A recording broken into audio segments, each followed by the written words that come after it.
આજે મોડાસા નગરને મળશે પ્રમુખ। મોડાસા નગરપાલિકામાં પ્રમુખ અને ઉપપ્રમુખની ચૂંટણી છે। મોડાસા નગરને ભાજપ શાસિત મહિલા પ્રમુખ મળશે। 9 વોર્ડના 36માંથી 24 સભ્યો ભાજપના છે। ભાજપના તમામ 24 સભ્યો ઉદયપુર પહોંચ્યા છે। ચૂંટણી સમયે સીધા નગરપાલિકા સભાખંડમાં પહોંચશે। જયશ્રી પટેલ, દીપલ સોની, દીપા શેઠ અને અંજલિ ધનવણી પ્રમુખ માટેના દાવેદાર છે। તો મોડાસા નગરપાલિકામાં પ્રમુખ અને ઉપપ્રમુખની ચૂંટણી આજે છે અને ભાજપ શાસિત મહિલા પ્રમુખ મળવાના છે મોડાસા નગરપાલિકાને।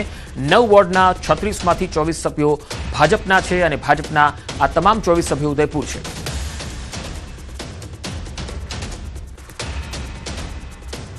આ તરફ ગણદેવી નગરપાલિકાના હોદ્દેદારોના નામની પણ જાહેરાત થવાની છે। ગણદેવી નગરપાલિકા પર ભાજપનો કબજો છે।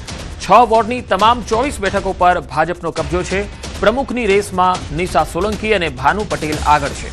ઉપપ્રમુખ પદ માટે રાજુ પટેલ અને હિરેન તલાવિયા પ્રબળ દાવેદાર મનાય છે। કારોબારી સમિતિ ચેરમેન માટે પિનાકીન પંડ્યાનું નામ પણ નિશ્ચિત મનાઈ રહ્યું છે। વધુ માહિતી મેળવીએ નવસારીથી સંવાદદાતા ભાવિન અમારી સાથે જોડાયા છે। ભાવિન, ગણદેવી નગરપાલિકામાં કયા પ્રકારનું ચિત્ર જોવા મળી રહ્યું છે? ચોક્કસથી પંકજ, જે સ્થાનિક સ્વરાજ્યની ચૂંટણી બાદ આજે પાલિકાને હોદ્દેદારો મળશે। ગુજરાતની પહેલી એવી પાલિકા છે કે 24માંથી 22 બેઠકો બિનહરીફ છે। તેને આજે જે પ્રમુખ તરીકે સૌથી મોખરેનું જે નામ હાલ ચર્ચાઈ રહ્યું છે, એમાં જે ખાસ કરીને વાત કરવામાં આવે તો નગરપાલિકાના પ્રમુખની રેસમાં નિશા સોલંકી જે છે નિશ્ચિત માનવામાં આવી રહ્યું છે, પણ સાથે ભાનુબેન પટેલ પણ આગળ ચાલી રહ્યા છે। ઉપપ્રમુખની જો વાત કરીએ તો રાજુ પટેલ, એટલે કે ઘણા સમયથી ભારતીય જનતા પાર્ટીમાં ગણદેવી શહેરના પ્રમુખ પણ રહી ચૂક્યા છે અને એડવોકેટ છે, તો એમનું પણ નામ નિશ્ચિત માનવામાં આવી રહ્યું છે। અને કારોબારી સમિતિના ચેરમેન માટે પિનાકીન પંડ્યાનું નામ લગભગ નિશ્ચિત છે। એટલે કે આજે ગણદેવી નગરપાલિકાના શહેરીજનોને વિસ્તારના જે પ્રમુખ, ઉપપ્રમુખ અને જે કારોબારી અધ્યક્ષ છે એ આજે મળવા જઈ રહ્યા છે। પંકજ જી ભાવિન, આભાર માહિતી આપવા માટે। વાત જૂનાગઢની 3200 ફૂટની ઊંચાઈ પર પહોંચ્યો સિંહ પરિવાર। દાતાર પર્વત પર સિંહ પરિવાર દેખાયો છે। 2 સિંહ અને 1 સિંહણ દાતાર બાપુના સ્થાને પહોંચ્યા। સિંહો માટે દાતાર પર્વત બન્યો આશ્રય સ્થાન। આ તસવીરો તમે જોઈ શકો છો। જંગલની વચ્ચે ઊંચાઈ પર આવેલ છે ઉપલા દાતારની જગ્યા। સીડી પર તો દેખાતા હતા, પરંતુ હવે 3200 ફૂટની ઊંચાઈ પર પહોંચ્યા છે આ સિંહો। દાતાર પર્વત પર આવેલ ગૌશાળા નજીક આ સિંહો જોવા મળ્યા। સિંહ પરિવાર ઉપર વન વિભાગની સતત નજર છે। સ્ટાફ દ્વારા સિંહો પર સતત મોનિટરિંગ કરવામાં આવી રહ્યું છે। 3200 ફૂટની ઊંચાઈ પર આ સિંહ પરિવાર તમે તસવીરોમાં જોઈ શકો છો। દાતાર પર્વત પર સિંહ પરિવાર જોવા મળ્યો છે। વધુ માહિતી મેળવીએ સંવાદદાતા અમર વખાઈ જૂનાગઢથી જોડાયા છે। અમર, 3200 ફૂટની ઊંચાઈ પર સિંહ પરિવાર જોવા મળ્યો છે। શું આ પહેલી વખત એવું થયું છે કે પહેલા પણ આવી રીતે સિંહ જોવા મળ્યા છે આટલી ઊંચાઈ પર? પંકજ, ચોક્કસ કે જે દાતાર પર્વત છે ત્યાં ઉપલા દાતાર પર્વત તરીકે ઓળખાય છે અને ત્યાં શ્રદ્ધાળુઓ જતા હોય છે। આ પહેલા પણ અનેકવાર સિંહો ત્યાં પહોંચ્યા છે, પરંતુ આ સિંહોની વાત કંઈક અલગ છે એ માટે કે આ જે સિંહો છે તે 2 નર છે અને એક તેમાં માદા છે અને પાઠળા સિંહો તરીકે તે ઓળખાય છે। આ સિંહો છે તે દરરોજ સાંજ પડે તો દાતારની સીડીઓ પાસે દેખાતા હોય છે, તો ક્યાંક દાતાર બાપુની જે ઉપરની જગ્યા છે ત્યાં આવેલી છે ત્યાં દેખાય છે। છેલ્લા 5 દિવસથી તો તેમણે ત્યાં આશ્રય સ્થાન બનાવી લીધું હતું। શ્રદ્ધાળુઓને પણ સિંહોના દર્શન છે તે ગિરનાર દાતાર પર્વત પર થતા હતા। જ્યારે વન વિભાગને જાણ થતા વન વિભાગ દ્વારા સતત મોનિટરિંગ છે તે કરવામાં આવી રહ્યું છે। 3200 ફૂટની ઊંચાઈ પર જ્યારે શ્રદ્ધાળુઓને આ સીડીઓ ચડવી હોય તો વિચાર કરવો પડે, પરંતુ આ સિંહો ક્યાંક જંગલના રસ્તે તો ક્યાંક સીડીના રસ્તે દાતાર બાપુના દર્શને પહોંચતા હોય તે રીતના દ્રશ્યો જોવા મળ્યા છે। એક અદ્ભુત ઘટના કહી શકાય કે હવે સિંહો પણ છે તે 3200 ફૂટની ઊંચાઈ પર પહોંચ્યા છે। ખાસ કરીને શ્રદ્ધાળુઓની અવરજવર રહેતી હોય છે, તે માટે શ્રદ્ધાળુ અને વન્ય પ્રાણી વચ્ચે કોઈ ઘર્ષણ ન થાય તે માટે જે ખોડિયાર રાઉન્ડનો સ્ટાફ છે, ડુંગર દક્ષિણ હેઠળ આવે છે, તેનો સ્ટાફ ત્યાં સતત મોનિટરિંગ આ સિંહ પર કરતા હોય છે। પંકજ જી, અમાર આભાર માહિતી આપવા માટે। તો આ એક્સક્લુઝિવ તસવીરો આપ જોઈ રહ્યા છો। 3200 ફૂટની ઊંચાઈ પર દાતાર પર્વત પર આ સિંહ પરિવાર જોવા મળ્યો છે।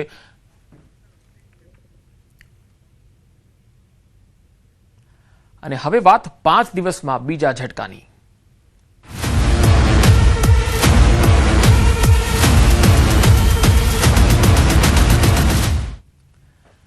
પેટ્રોલ અને ડીઝલના ભાવમાં ફરીથી વધારો થયો છે। 5 દિવસમાં બીજી વાર પેટ્રોલ અને ડીઝલના ભાવ વધ્યા છે।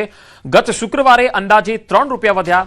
અમદાવાદના પેટ્રોલ પંપ દ્વારા પેટ્રોલ અને ડીઝલના નવા ભાવ પણ જારી કરી દેવાયા છે. પેટ્રોલમાં 86 પૈસા વધ્યા છે. પેટ્રોલનો નવો ભાવ પ્રતિ લીટર 98.31 થયો છે. ડીઝલમાં 93 પૈસા વધ્યા છે અને ડીઝલનો નવો ભાવ પ્રતિ લીટર 94.15 થયો છે. સુરતમાં પેટ્રોલના ભાવમાં 86 પૈસા વધ્યા. સુરતમાં પેટ્રોલનો જે ભાવ છે એ 97.50 થી વધીને 98.36 થઈ ગયો છે. સુરતમાં ડીઝલના ભાવ 93 પૈસા વધ્યા છે અને ડીઝલનો ભાવ 93.29 હતો, જે વધીને 94.22 થયો છે. દિલ્હીમાં પેટ્રોલના ભાવમાં પ્રતિ લીટર 87 પૈસા વધ્યા છે. મુંબઈમાં 91 પૈસા, કોલકાતામાં 96 પૈસા અને ચેન્નઈમાં 82 પૈસા વધ્યા છે. દિલ્હીમાં હાઈ સ્પીડ ડીઝલના ભાવમાં પ્રતિ લીટર 91 પૈસા, મુંબઈ અને કોલકાતામાં 94 પૈસા અને ચેન્નઈમાં 86 પૈસા વધ્યા. સતત વધી રહ્યા છે ઈંધણના ભાવ, જેના કારણે સામાન્ય જનતા અને વાહન ચાલકો પર બોજ વધ્યો છે.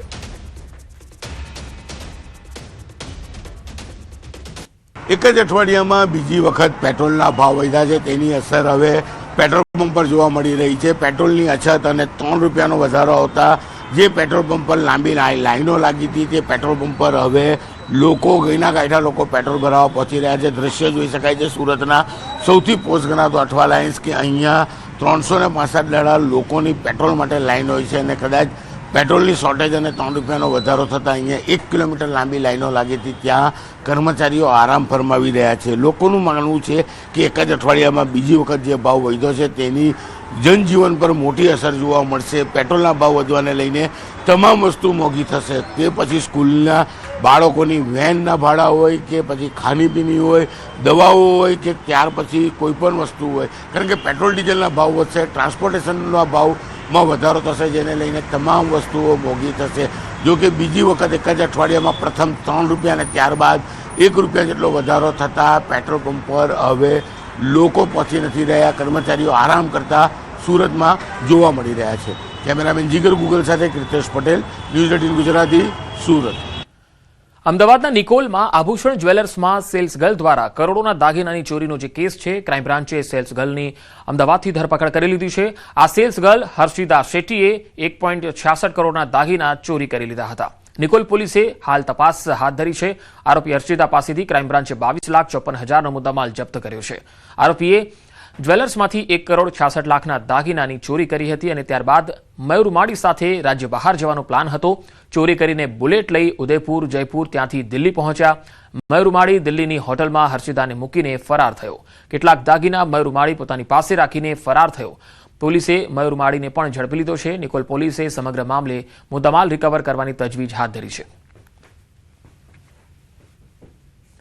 તો નિકોલમાં આભૂષણ જ્વેલર્સમાં આ ચોરી થઈ હતી અને તેની જે સેલ્સ ગર્લ હતી તેણે જ આ ચોરીને અંજામ આપ્યો હતો અને હાલ પોલીસે મુદ્દામાલ રિકવર કરવાના પ્રયાસો હાથ ધર્યા છે. 1.66 કરોડના દાગીનાની ચોરીનો આરોપ આ સેલ્સ ગર્લ પર લાગ્યો હતો. વાવથરાદમાં લાખણી તાલુકાના ધુણસોલ ગામે મારપીટ થઈ છે. યુવકને માર મારતા એક શખ્સનો વિડીયો પણ જોવા મળી રહ્યો છે, જે સોશિયલ મીડિયામાં વાયરલ થયો છે. ઉપરા છાપરી થપ્પડો મારતો નજરે પડે છે. આ શખ્સ જાહેરમાં ચપ્પલથી પણ યુવકને ફટકારી રહ્યો છે, જે કેમેરામાં દેખાઈ રહ્યો છે. જોકે વાત શું હતી, શા માટે આટલો માર મારવામાં આવી રહ્યો છે, ધુણસોલ ગામે આખી ઘટના શું બની હતી, એ હવે તપાસનો વિષય છે. મહેસાણામાં પૂર્વ નાયબ મુખ્યમંત્રી નીતિન પટેલ પોતાના જ નેતાઓ પર વરસ્યા. કડીના ચંપાબા ટાઉન હોલમાં આયોજિત જંગી વિજયનો અભિવાદ સમારોહ હતો અને તેમણે કહ્યું હતું કે મોદી સાહેબ અને કમળ પર જીતીને કેટલાક નેતાઓ ખિસ્સામાં હાથ નાખીને ફરે છે. તૈયાર ભાણે જમવા આવેલા નવા નેતાઓને ભૂતકાળના સંઘર્ષો યાદ કરાવ્યા. 1990માં કડી અને હાજીપુરમાં ચૂંટણી પ્રચાર વખતે થયેલા પથ્થરમારાનો કિસ્સો વાગોળ્યો. સ્થાનિક સ્વરાજ્યની ચૂંટણીના અભિવાદન સમારંભમાં આપી આકરી શિખામણ. માત્ર મીઠો આવકાર આપવાથી નહીં, નક્કર કામ કરવાથી જ પ્રજાનો વિશ્વાસ જીતાય છે. આજનું કામ કાલ પર ન છોડવાની તેમણે સલાહ આપી.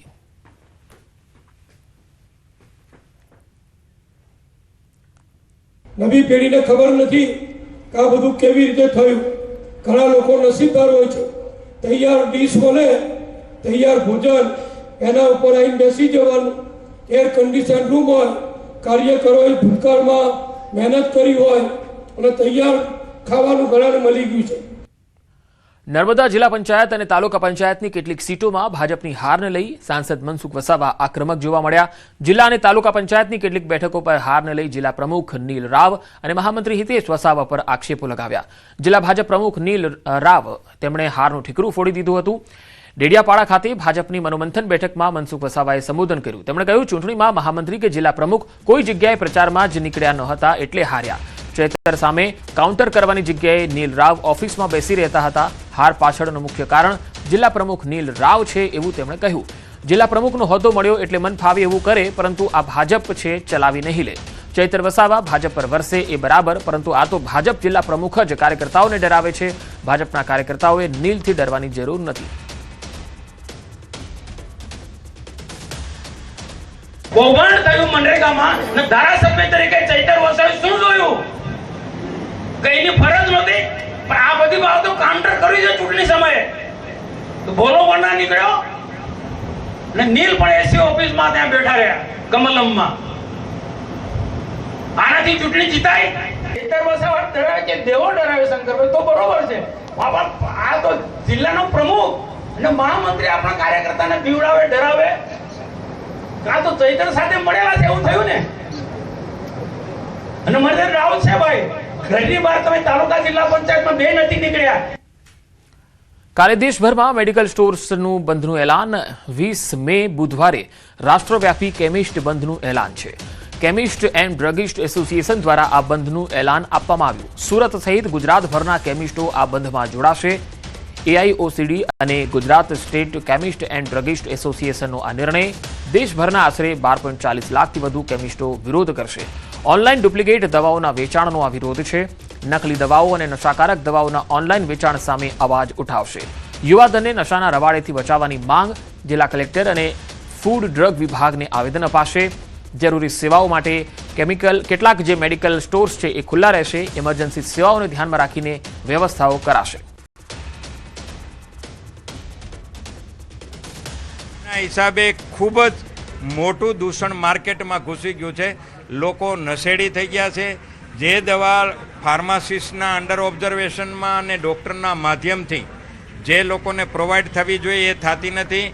એમાં જે એને કોલ્ડ સ્ટોરેજમાં રાખવાની હોય એવી મેડિસિન હોય કે એનો ડોઝ કેવો હોય, એની ઇફેક્ટ કેવી હોય, એની એડવર્ડ ઇફેક્ટ કેવી હોય, એનું કોઈ પાલન થતું નથી. જેના હિસાબે ઓનલાઈન ફાર્મસી દ્વારા આવી